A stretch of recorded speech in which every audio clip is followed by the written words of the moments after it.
Hello प्रिय देशवासियों, नमस्कार। आज अम्बेडकरवाद बनाम आडंबरवाद चैनल में आपका स्वागत है। मैं तहे दिल से आपका अभिनंदन करता हूं, वंदन करता हूं, नमन करता हूं। आज वेटिंग फॉर ए वीज़ा जो डॉक्टर भीमराव अंबेडकर द्वारा लिखी गई आत्मकथा है, उस पर हम चर्चा करेंगे। उसकी दूसरे अध्याय पर हम चर्चा करेंगे। लेकिन चर्चा करने से पहले हम वेटिंग फॉर ए वीज़ा का वास्तविक अर्थ क्या है, यह समझने की कोशिश करेंगे। इसमें जो वीज़ा शब्द आया है, उसका मतलब उस पासपोर्ट से नहीं है जो हम विदेश जाने के लिए प्राप्त करते हैं। यह वेटिंग फॉर ए वीज़ा का वास्तविक अर्थ है अपनी मातृभूमि की प्रतीक्षा में, आखिर अपने ही देश में अछूत कब सामाजिक सम्मान को प्राप्त करेंगे, इस इंतजार में लिखा गया है। और इस दूसरे अध्याय में बड़ौदा राज्य को जो सेवाएं प्रदान की गई है उसके बारे में चर्चा किया गया है। और जो पारसी सराय में उन्होंने 11 दिन गुजारे हैं, जो बुरे सपने की तरह से था, जिसको वो पूरी उम्र नहीं भूल पाए हैं, उसके बारे में चर्चा किया गया है। यहाँ बड़ौदा राज्य ने एक स्कीम चलाई थी, स्कॉलरशिप की स्कीम थी, जिस स्कीम का लाभ लेते हुए अंबेडकर जी विदेश में उच्च शिक्षा को प्राप्त किए। लेकिन इस स्कीम में शर्त था कि विदेश से जब वो शिक्षा प्राप्त करके भारत आएंगे तो अपनी सेवाएं बड़ौदा राज्य को प्रदान करेंगे। और 1913 से लेकर के 1917 तक अंबेडकर जी कोलंबिया विश्वविद्यालय में अध्ययन किया, उच्च शिक्षा प्राप्त किया। तत्पश्चात वो लंदन स्कूल ऑफ इकोनॉमिक्स चले गए। 1918 में वहाँ अध्ययन कर रहे थे। अध्ययन के दौरान ही ये स्कॉलरशिप की जो स्कीम चलाई गई थी उसकी अवधि समाप्त हो गई और इन्हें बाध्य होकर के भारत लौटना पड़ा। जब ये भारत आए तो ये सीधे बड़ौदा राज्य की तरफ गए हैं और वहाँ पर स्टेशन पर पहुँचने के बाद एक गहन विचार में पड़े हुए थे। गहन विचार में इसलिए पड़े हुए थे कि वो अपने रहने के स्थान के बारे में सोच रहे थे कि आखिर मैं यहाँ कहाँ रहूँगा और किस जगह में रहूँगा। और उस स्थान पर रहने के बारे में वो काफ़ी विचार विमर्श वहाँ खड़े होकर के वो कर रहे थे। वहाँ पर तमाम हिंदू होटल थे, लेकिन हिंदू होटलों में जाना नहीं चाहते थे क्योंकि वहाँ पर जाति प्रथा का जो काला नाग डंक मारता था उससे वो भली भांति से परिचित थे। तो इसलिए हिंदू होटलों में जाने का विचार वो छोड़ दिए। वो स्टेशन के बाहर खड़े होकर के विचार कर रहे थे। तो उसके बाद उनकी निगाह एक गाड़ीवान के ऊपर पड़ती है। उसको बुलाते हैं, उससे पूछते हैं कि भाई साहब, क्या यहाँ कैंप में रहने के लिए कोई स्थान है क्या? तो गाड़ीवान कहता है कि हाँ, यहाँ कुछ दूरी पर एक पारसी सराय है, वहाँ पर किराए पर कमरा मिलता है, वहाँ पर जाकर के आप रह सकते हैं। तो पारसी सराय सुनने पर अंबेडकर जी काफ़ी प्रसन्न होते हैं क्योंकि इनका मानना था कि पारसी धर्म वाले जोराष्ट्रियन धर्म को मानते हैं और जोराष्ट्रियन धर्म में जाति प्रथा के लिए कोई स्थान नहीं होता, छुआछूत के लिए कोई स्थान नहीं होता। इन्होंने गाड़ीवान से कहते हैं कि मेरे सामान को ला दिए और पारसी सराय की तरफ लेके चलिए। तो गाड़ीवान इनके सामान को लाता है और पारसी सराय की तरफ चल देते हैं। और जब पारसी सराय पहुँचते हैं तो वहाँ पर केयर टेकर से बातचीत करते हैं। वो पारसी सराय 2 मंजिला था। नीचे की मंजिले में एक बुजुर्ग पारसी रहा करता था। जो भी आगंतुक यहाँ आता था उसके खाने पीने की व्यवस्था बुजुर्ग पारसी किया करता था। वो केयर टेकर इनको ऊपर लेके जाता है। इस दौरान जो गाड़ीवान था अंबेडकर जी का सामान लेकर के ऊपरी कमरे में जाता है, वहाँ पहुँचाता है और अंबेडकर जी उसका किराया अदा करते हैं, उसको धन्यवाद दे करके विदा कर देते हैं। उसके बाद केयर टेकर नीचे चला आता है और अंबेडकर जी क्योंकि काफ़ी थके हुए थे तो सोचते हैं कि थोड़ा विश्राम कर लेते हैं और कपड़ा चेंज कर रहे थे। इसी बीच केयर टेकर फिर ऊपर जाता है और वो देखता है कि जो इंसान यहाँ रहने आया है वो सदरी और धोती नहीं पहन रहा है। सदरी और धोती पारसियों का एक मुख्य वस्त्र होता है। तो वो पूछता है कि आखिर है कौन आप? तो कहते हैं कि मैं हिंदू हूँ। क्या बात है? तो उठ केयर टेकर कहता है कि कोई हिंदू इस पारसी सराय में नहीं रह सकता। तो उन्होंने कहा क्यों? मैं किराया दे रहा हूँ आपको और आप मुझे रहने दीजिए। तो कहता है कि नहीं, जो कोई यहाँ रहने आता है उसका नाम रजिस्टर में दर्ज करना होता है और मैं किसी हिंदू का नाम रजिस्टर में दर्ज नहीं कर सकता। तो अंबेडकर जी थोड़ा सा विचार करते हैं, उसके बाद विकल्प निकालते हैं कि ठीक है, मुझे यहाँ रहने दीजिए। अगर आपको पारसी नाम ही रखना है तो मैं कोई पारसी नाम रख लेता हूँ, रजिस्टर में नाम दर्ज कर दीजिए, मुझे यहाँ रहने दीजिए, आपका फ़ायदा ही होगा, मैं तो किराया दूंगा आपको। वो केयर टेकर मान जाता है। उसके बाद अंबेडकर जी वहाँ रहने लगते हैं। जो कमरा इनको मिला था एक कमरा था और उसके कमरे से लगा हुआ एक स्नान घर था जिसमें नल लगा हुआ था और एक बड़ा सा हॉल था जो पुराने कुर्सियों से, टूटे फूटे कुर्सियों से भरा पड़ा था। वहाँ काफ़ी मात्रा में चमगादड़ मिलते थे। तो इसके बाद वो रहने लगे वहाँ पर। उसके बाद आगे की कार्यवाही के बारे में सोचते हैं तो बड़ौदा राज्य में इनको मुख्य लेखागार विभाग में प्रशिक्षु की अच्छी नौकरी मिल गई। अधिकारी की नौकरी थी। इस सुबह 10 बजे कार्यालय के लिए निकलते थे और शाम को 8 बजे वापस आते थे। पारसी सराय में केयर टेकर इनको सुबह 8 बजे चाय देता था और 9:30 बजे के आसपास इनको कुछ खाने पीने की चीज़ें दिया करता था। इसके बाद ही कार्यालय निकल जाते थे और रात को 8 बजे आते थे, तो उसके बाद इनको कुछ खाने पीने की चीज़ें वो दिया करता था।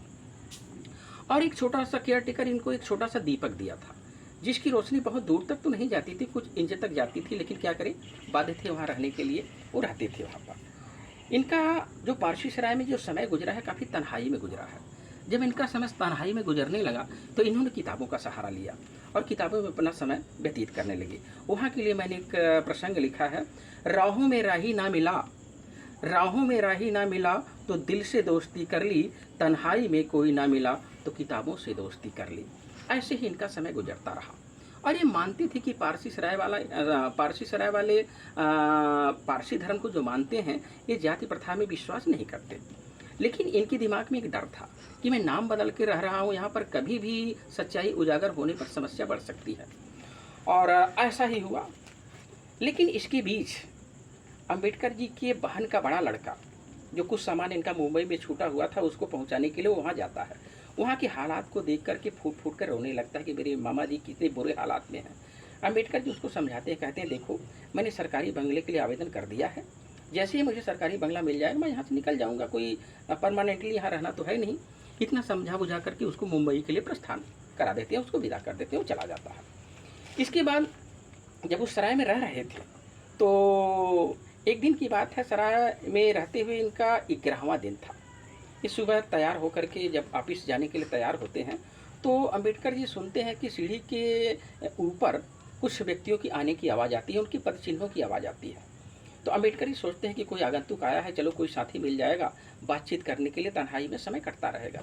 लेकिन जब ध्यान से देखते हैं तो ऊपर कम से कम 12 पारसी लोग लाठी डंडा लेकर के ऊपर आ जाते हैं और अंबेडकर जी से सवाल करते हैं कि तुम कौन हो और पारसी नाम बदल करके रहने की तेरी हिम्मत कैसी हुई।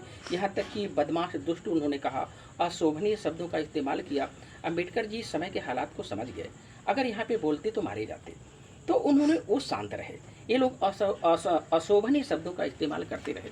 अंत में अंबेडकर जी ने उन लोगों से रिक्वेस्ट किया कि देखिए, मैं यहाँ परमानेंटली रहने के लिए नहीं आया हूँ, जैसे ही मेरा सरकारी बंगला मिल जाएगा मैं यहाँ से निकल जाऊँगा, मैं चला जाऊँगा। लेकिन उन लोगों ने चेतावनी दिया कि नहीं, तुमने इस पारसी सराय को गंदा किया है, दूषित किया है, अगर शाम तक तूने इस पारसी सराय को नहीं छोड़ा तो भयंकर परिणाम के लिए तैयार रहना।